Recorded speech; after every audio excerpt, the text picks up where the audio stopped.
Hey guys, what's up? Alicia Cross here, and I am talking to you today about some nutrition tips that you can use for weight loss. And I'm going to review some logs from my clients. I'm going to review them here with you so you can kind of hear my thought process and steal some of these tips for yourself. So if you have found me live, if you're here with me, say hi, give me a wave so I know that you're here. If you have a question as we're going through this, just post it anytime. And if you're watching the replay later, you can still post questions anytime. I'd love to answer your questions and chat more with you about this. So put them in there anytime. And if you have not met me yet, hi, my name is Alicia. I am a wellness coach, a personal trainer, and a yoga instructor. And I've been helping clients just like you for over 18 years reach your goals, get healthier, accomplish all the things that you want to do, especially when it comes to your health and your fitness. So eating, is huge to your goals. You can exercise all you want, but if your nutrition is not in line, you're not going to see the results you want. You're going to maybe look a little better, feel a little better, like physically and emotionally, but you may not see the number on the scale change. And for a lot of you, that is a goal. You want to lose weight. And even if you're not trying to lose weight, you want to maintain weight because you get that weight creep. As we get 40s and up, we get that gradual weight creep if we're not mindful, or if you just want to be healthier. So these tips will definitely work for all of these. So let's start with one of my clients. So we're going to call him Brian. So Brian is a male in his 50s, and he's hovering just a little bit higher than he wants to be on his body weight. So we talked about a day in the life of Brian, what his meals looked like. And here's what he had for me. So breakfast, Greek yogurt and granola. Lunch, a roast beef sandwich with cheese and Sun Chips. Pre-workout snack, peanut butter and honey sandwich. For dinner, he said some kind of pasta that was already made that he was going to eat. And I asked him what had changed because he was happy with his weight for a little while. So I asked him what had changed, and he said, well, I stopped drinking my protein shakes. I stopped using protein powder. Okay, so let's go through this one meal at a time. So the Greek yogurt and granola, this was a switch we had him make probably a few years ago now because he was doing like a bagel and cream cheese for breakfast. So he works in the city, takes the train, he's got to grab something there. So he was grabbing a bagel with cream cheese, and we decided on Greek yogurt and granola. That would be a better swap. So we're gonna leave that alone because he doesn't really have the option to make breakfast or take breakfast with him. So we're gonna leave that there. Okay, so for lunch, roast beef sandwich with Sun Chips and cheese. So we got 2 servings of carbs, and they're both processed, both in the bread and the Sun Chips. So what I'm guessing is he probably went out for lunch.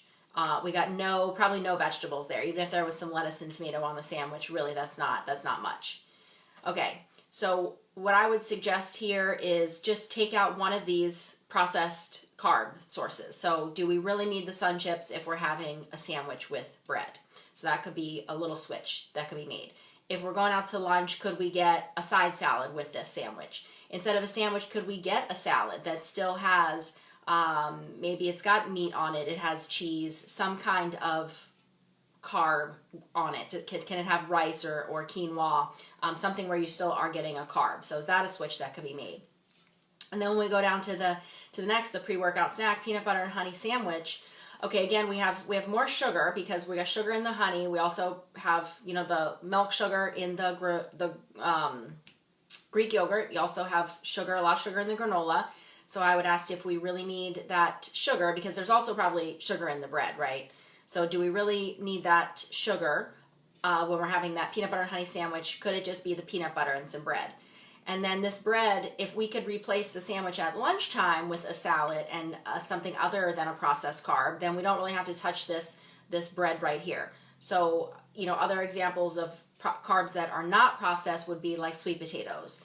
So maybe that's some things to play with at lunchtime if you need this quick, you need this peanut butter and bread for a quick workout snack because that's happening like right after work. I get that. So we might not want to touch that. So then we get down and there's some kind of pasta for dinner. So I don't know what's happening in that pasta or how much protein there is. we got another processed carb here. So it's yet another processed carb. We have, the granola, we had bread twice, sun chips, and now pasta. How much vegetables are in this pasta? Probably not enough that you're getting like all 5 of your servings, because you haven't had any vegetables anywhere else. So probably not getting all of the vegetables in that pasta dinner. And again, is there enough protein? Is there chicken or something in that pasta? So some things we talked about were, again, getting back on the protein powder. So you get a serving of protein, another serving of protein throughout the day to hit those goals, because remember, protein is super important for the weight loss goals. We've got to get some vegetables in here somewhere. So if we're doing that salad for lunch, getting a side salad, or instead of a sandwich, getting a salad, that's a way to get more vegetables.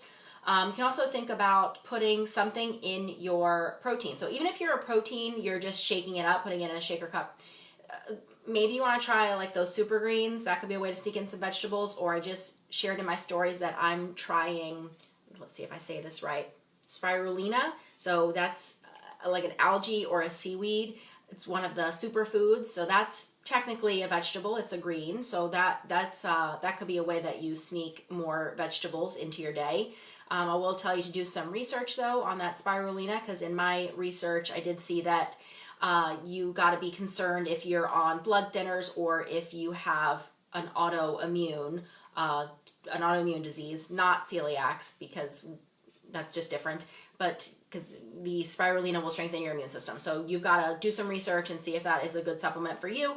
Even if it's not the super greens, you could look into those. Companies now will make the protein powders that have super greens in them, so you're kind of getting everything at once, because people are usually lacking vegetables and protein, so that kind of covers it. What else was I thinking? Some other superfood supplements you could look into. Maca powder, that's like a root, that's a superfood. That gives you energy though. That would be something that you would do pre-workout or early in your day. That would not be, before bed. If you're just getting a little protein before bed, you don't want to take maca before bed. So there's some things you can look at where obviously, yes, real food is our go-to choice, but you have a busy day, you're working in the city, you're taking the train, you don't have the ability to carry your lunch every day. So you got to find other ways to sneak it in. So that's some things we talked about for him. And he's actually going to start logging again. So while I do not recommend logging every day for the rest of your life, it's good to log occasionally, maybe even a couple of times a year. And this is a great time to check in, because things can be just all over the place with the holidays. So if you really don't want to go completely off the rails this time of year, this could be a good time to just check in. So we're going to do some logging just to make sure he's getting what he needs to get, and I'll let you know how that goes, because again, he's just hovering just a few pounds higher than he likes to be, but he doesn't want that trend to keep going. So we're going to make some of these changes, and I'll let you know what happens. Okay, so now let's move on to Liz. So Liz is in her 60s, and weight loss is a goal of hers, and she actually did a week's worth of logging. So a week's worth of logging, and these are just handwritten or typed, but not in a like the MyFitnessPal log or the MyFitnessPal app. So she sent me this to review, and some things that I want to point out. So let's look at some of the good things we got going on here. So she's pretty consistent with having eggs for breakfast. There's all but like one day where she just had a bunch of carbs for breakfast.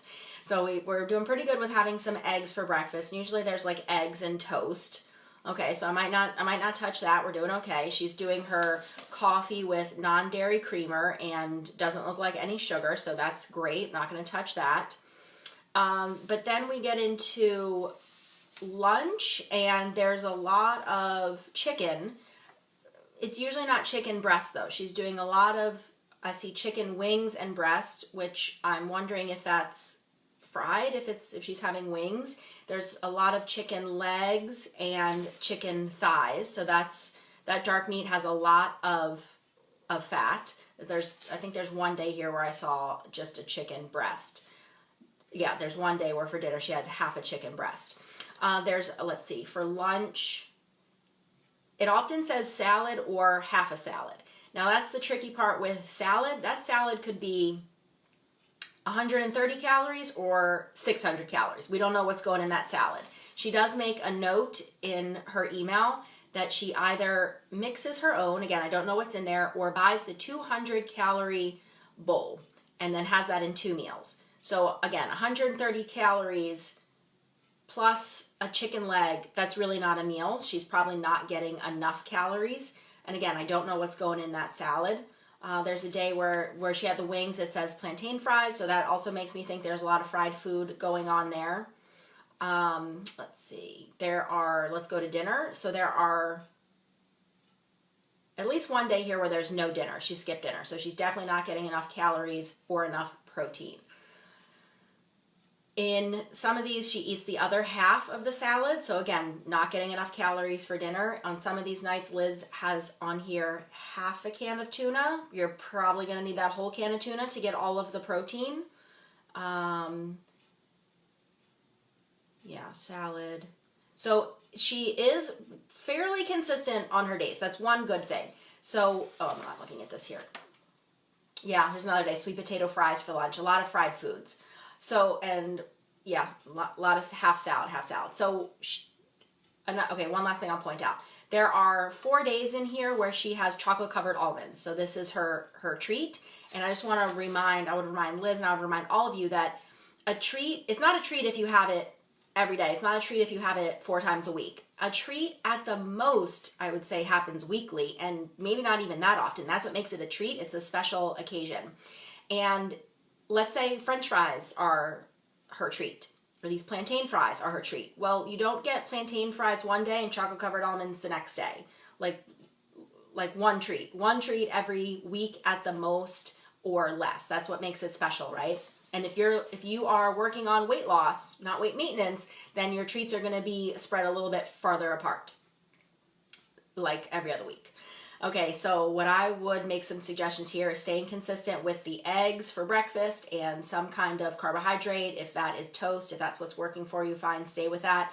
Just don't eat a sandwich later for lunch. Let's not do, bread multiple times a day. Look more on what unprocessed carbs you can use or eat. So not sweet potato fries, but can you eat, a half a sweet potato instead of sweet potato fries? Can you have some quinoa? Let's look at what's going in that salad. So don't be afraid to have a big salad. You don't need half a salad. So that salad should be full of vegetables. It should have one fat source. So one fat source in your salad that's either going to be the olive oil that you measure and pour on top, or it's going to be half of a avocado. So one fat source. And then let's see, we've got some kind of carbohydrate in there. So quinoa goes nice in a salad. It could be rice. It could be roasted sweet potatoes in the salad. A protein source. Don't be stingy on the protein. The whole can of tuna, probably the whole chicken breast. So get all of your protein in there. And let's see. Then you can add, some things on top if you want some nuts or some seeds. Just don't go crazy on that because they are also fat sources. She also had a day here where she had some cranberries in the salad. Just kind of be mindful of that. Dried fruit can have a lot of sugar. Cheese, I'm not a fan of dairy, especially if weight loss is a goal. So, I don't know, that could, again, be like a treat because that can add a lot of fat and calories, but really not giving you a lot of nutrition. And for a lot of people, dairy can lead to inflammation or phlegm, and I've seen a lot of problems, not even weight-related problems. A lot of people find relief from issues if they eliminate dairy, especially this time of year when we're starting to get into like cold and flu season and phlegm and mucus, so the dairy is not really helping that. Let's see, what else would I say? So yeah, don't be afraid. Eat all those vegetables for lunch. Eat that big salad. So for dinner, I'd like to see dinner be a little more substantial. Like if we're having a salad for dinner, let's have some cooked vegetables for dinner. If we're having a salad for lunch, let's have some cooked vegetables for dinner. And then let's do that whole can of tuna, or maybe let's do some other meats, some other fish, other type of fish like salmon. Let's get that whole chicken breast again. Where are the beans? Let's get some beans in here. Let's get some plant-based protein, some tempeh. So there's other things that we can incorporate into dinner. Definitely not skipping dinner, but all in all, Liz needs to add more calories, more protein, more vegetables. She's doing fairly good with water. We're getting 70 ounces pretty consistently. I'd like to see that bump up a little. Remember, my goal is 100, especially if you want to lose weight and you're exercising, and she's exercising pretty consistently. There's daily exercise in here. And then again, those treats. So treats at the most are going to be once a week, one treat. And that's what I would say there. So all in all, not too bad. But the thing is, the proof's in the pudding, right? She's been eating this way. She is logging her food. This is the way she eats. And the weight loss is slow to non-existent. So that's a sign that you have to make some changes. So if you're doing what you're doing and it's not working for you, that's a sign you need to change. And it's not about eating less. Remember that whole idea of move more, eat less? I just wish I could strangle the person who said that. Move more, eat better. Most people do need to eat more things. So I talked about that in my video last week, the truths about weight loss. Most of you need more water. You need more protein. You need more fiber. You need more vegetables, more unprocessed food. So let go of this idea that you got to eat less. That's probably not helping your cause. So if you found some things that you can incorporate into your daily nutrition, start doing it. Logging is huge. You can keep a handwritten log. This is going to help you with a little bit of accountability, but it's not going to give you the numbers and the totals so you can hit your goals. So I do suggest using MyFitnessPal. It's a free app, and again, you don't have to use it forever. Let's do a little check-in, see how you're doing, see if you're hitting your goals. So if you found some tips that you can use, start incorporating them, be consistent. And if you want me to do a review for you, to review something you've logged, and again, it can be handwritten or it could be a conversation that we have if we talk about what you eat in a day, if your days are pretty consistent, or it can be your MyFitnessPal log. If you want me to review any of those, go to my website, Alicia Cross Training /review, and let's set up a 30-minute phone call where we'll do a quick review of your nutrition, and I will give you some tips that you can start adding in right now, some changes that you can make, some healthy swaps, and I'll put the link to that page in my in the notes here, in the comments here below. And if you have a question, post it here. All right, guys, thanks. I'll talk to you next week.